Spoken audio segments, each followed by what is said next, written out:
পুরুষ মানুষ অনেকটা খেজুর গাছের মতো।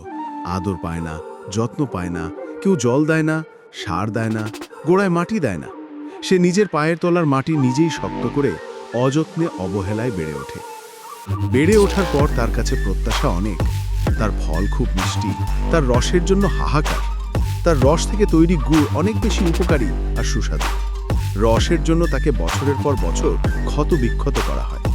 যতদিন বেঁচে থাকে তাকে কাটা হয়, তার রস এক ফোঁটা করে নিংড়ে নেওয়া হয়। রস নেওয়া শেষ হলে তার আর কোনো কদর থাকে না, একাকী পরিত্যক্ত অবস্থায় পড়ে থাকে। জীবন শেষ করার পর জ্বালানি কাঠ হিসেবে তাকে কাজে লাগানো হয়। দাউ দাউ আগুন এসে জ্বলে পুড়ে ছারখার হয়ে যায়। কিন্তু খেজুর গাছ কোনো অভিযোগ করে না, প্রতিবাদ করে না, বিনিময়ে ভালোবাসা চায় না, কোনো কিছু প্রত্যাশাও করে না। শুধু ফল দিয়ে যায়, রস দিয়ে যায়, আর মাথা নিচু করে সবার প্রয়োজন মিটিয়ে যায়।